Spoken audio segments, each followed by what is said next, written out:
Good morning সবাইকে, কি খবর সবার? আশা করি সবাই ভালো আছো। আজকে আমি চলে আসছি পামুককেল্লাতে। তুরস্কের যেই দর্শনীয় স্থানগুলো আছে তার মধ্যে হলো পামুককেল্লা একটা। পামুককেল্লা মানে হলো কটন ক্যাসেল। আজ থেকে প্রায় মিলিয়ন বছর আগে এখানে যে পাহাড়, যে উঁচু যে পাহাড়গুলো ছিল, এই পাহাড় থেকে যে গরম পানিটা আছে সেই পানিটা এসে এখানে পড়তো। এখানে পড়তে পড়তে এখানে সিঁড়ির কিন্তু অনেকগুলো স্তর হয়ে গেছে এবং সেখানে ক্যালসিয়াম কার্বনেট জমে এখানে এরকম সাদা হয়ে গেছে। কিন্তু দূর থেকে অনেক সময় দেখলে মনে হতে পারে যেখানে তুষার জমি আছে, বরফ জমি আছে, কারণ অনেক সময় বরফের মতো জমে গেলে যেরকম হয় না, ঠিক তেমনই আছে। কিন্তু না, এটাকে বলা হয় তুলার একটা দুর্গ। আর এখানে যে পানিগুলো আছে ওইখানে কিছু কিছু জায়গায় পানিগুলো জমে থাকে এবং সেই পানিগুলো কিন্তু গরম এবং এই পানির টেম্পারেচার 70 থেকে 100 ডিগ্রি সেলসিয়াস পর্যন্ত এখানে হতে পারে। আর ঠিক ওইখানে কিন্তু নিচে আবার একটা লেক আছে। আমি বেসিক্যালি এখানে একটা ট্যুর গাইডের মাধ্যমে আসছি। আমি হলো আন্তালিয়া থেকে আসছি। আন্তালিয়া থেকে এখানে আসতে প্রায় 3.5 ঘন্টার মতো লাগে। তো সকাল 6:30টায় আমাকে পিক আপ করে নিয়ে আসছে। তারপরে আমরা লাঞ্চ টাঞ্চ করে এখানে আসছি। আস্তে আস্তে প্রায় আমাদের 12টা বেজে গেছে। তো এখানে আমাদেরকে 3 ঘন্টা সময় দেওয়া হয়েছে এই জায়গাটা ঘুরে দেখার জন্য। আমাদের হাতে এখন আরও প্রায় 1.5 ঘন্টার মতো আছে। তো আমরা এখানে দেখতেছি জায়গাটা খুবই সুন্দর, যার জন্য মানে তুরস্কের মধ্যে দর্শনীয় যে স্থানগুলো আছে তার মধ্যে হলো এটা। আর এখানে কিন্তু আজকে অনেক পরিমাণে মানুষ আসছে।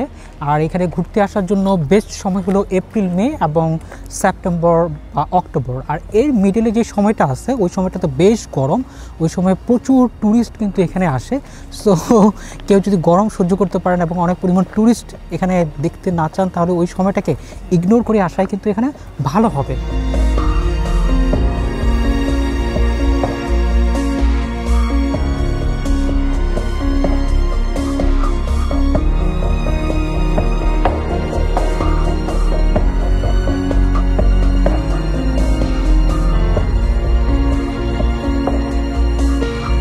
শুধু এখানে ফটো বা ভিডিওই না, এখানে কিন্তু আরও অনেক অ্যাক্টিভিটিস আছে। লাইক আমরা চাইলে উপর থেকে প্যারাগ্লাইডিং করে এই ভিউটা আমরা দেখতে পারবো, কারণ এটা উপর থেকে দেখতে আরও বেশি সুন্দর।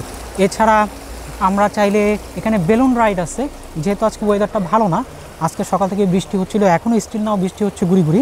এই জায়গাটা যখন পপুলার হওয়া শুরু হয়েছে তখন কিন্তু এখানকার স্থানীয় যে লোকাল মানুষ ছিল, তখন আস্তে আস্তে কিন্তু এখানে ট্যুরিস্ট বাড়তে থাকে এবং স্থানীয় যারা লোকাল মানুষ ছিল তারা কি করে এখানে অনেক হোটেল বানায় ফেলে। হোটেল বানানোর ফলে এটার পরিবেশের একটা বিপর্যয় হয়। তখন সরকার চিন্তা করে যে এখানে হোটেল রাখা যাবে না এবং সবগুলো হোটেলই তখন ভেঙে দেয়। আর এখানে কিন্তু জুতা নিয়ে নামা যাবে না। এখানে যারাই আসবে তাদের জুতা খুলে খালি পেয়ে নামতে হবে, আর নাহলে জুতা নিয়ে নামলে সাদা থাকে না, তখন কালারটা নষ্ট হয়ে যায়।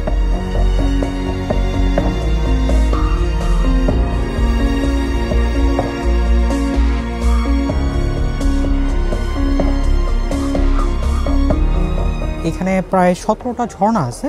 সেই ঝর্ণার পানিগুলা পাহাড় দিয়ে যখন নিচে পড়ে তখন এরকম সিঁড়ির মতো ধাপের তৈরি হয় এবং সেই ধাপ থেকেই এখানে ক্যালসিয়াম কার্বনেট থেকে এই সাদা সাদা এইগুলা সৃষ্টি হয়। আমার যারা তোমরা আইসল্যান্ডের ভিডিওগুলো দেখছো সেখানে হয়তো দেখে থাকবা যে ওইখানেও কিন্তু এরকম আছে, তবে এত বড় পরিসরে না। সেখানে হয়তো দেখবা যে পানি টকবক করতেছিল 100 থেকে 200 ডিগ্রি সেলসিয়াস পর্যন্ত তো সেখানে ফুটতেছিল। আর এখানেও 17 থেকে 100 ডিগ্রি সেলসিয়াস পর্যন্ত এখানে পানির টেম্পারেচার। আমরা যখন এখানে নামছিলাম তো এখানকার পানির টেম্পারেচারটা মোটামুটি ভালো। আমাদের এর আগে কিন্তু সোয়েটার পরে থাকতে হয়েছে, কিন্তু এখানে আসার পর এই পানিতে যখন পাড়া দিছি তখন সবাই আমরা সোয়েটার খুলে ফেলছি।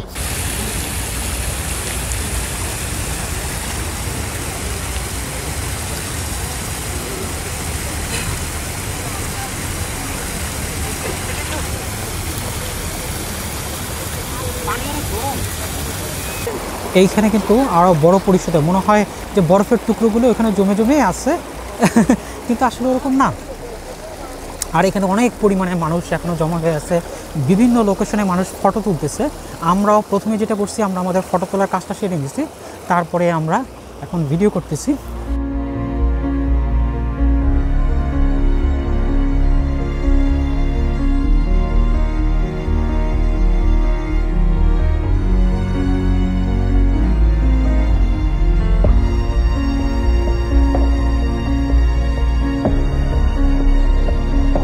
মুরগির একটা অনেক বড় একটা স্ট্যাচু এখানে করে দেওয়া আছে এবং আমরা যখন সুভিনিয়র কিনতে গেলাম সেখানেও দেখলাম মুরগিকে তারা এখানে খুব প্রাধান্য দিয়েছে।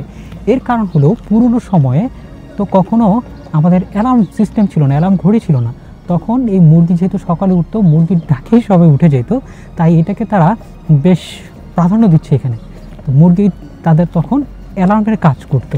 আন্তালিয়া থেকে এই প্লেসটা হলো প্রায় 250 কিলোমিটার দূরে। সো আমি যেহেতু এখানে নতুন, তাই আমি সিঙ্গেল না এসে একটা গ্রুপের মাধ্যমে এখানে চলে আসছি। আর সেটার জন্য আমাকে আসা যাওয়া পারপাসে আমাকে দিতে হয়েছিল মেবি মোস্ট প্রবাবলি 32 ইউরো, যেটার সাথে ইনক্লুডেড ছিল ব্রেকফাস্ট এবং লাঞ্চ। আর এটা হলো আমাদের প্রায় টোটাল 14 ঘন্টার একটা ট্যুর। সো লং একটা জার্নি, যেখানে আমাদের যাওয়া এবং আসাতেই ম্যাক্সিমাম সময় চলে যায়। এবং এখানে আসার পর আমাদেরকে ওরা 3 ঘন্টা সময় দেয় পুরো এরিয়াটা ঘুরে দেখার জন্য। যদিও 3 ঘন্টা আসলে এনাফ না, মাথার মধ্যে একটা প্রেশার থাকে, সবগুলো অল্প অল্প করে ঘুরে ঘুরে দিকেই স্যাটিসফাইড থাকতে হয়। আমরা যে 32 ইউরো দিয়েছিলাম সেটার সাথে কিন্তু এখানে যে প্রবেশের একটা টিকিট লাগে সেটা ইনক্লুডেড না। সো আমাদের ট্যুর যে গাইড ছিল সে আমাদের বাসে থাকা অবস্থায় আমাদেরকে ইনফর্ম করে, এবং এখানে যদি ট্যুরিস্ট বেশি হয়ে যায় তখন কিন্তু লম্বা লাইন হয়।